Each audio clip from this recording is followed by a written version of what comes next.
Dito na naman tayo. Susundo na naman tayo kay Soy. Lapit na tayo ulit na naman sa school. Isang linggo na naman. Aray! Naparot pa rin eh. Paldak na ho. Andaan din eh sa pa-school. Aray.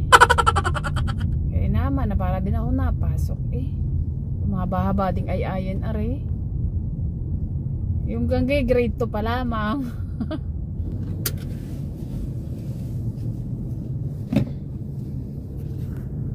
Sundo time.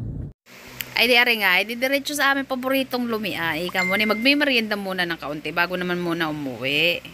At gutom na gutom mga estudyante. Ano si Nova? Pag nandun na yung mama niya, nasaan ko si Nova? Wala, nakakulong.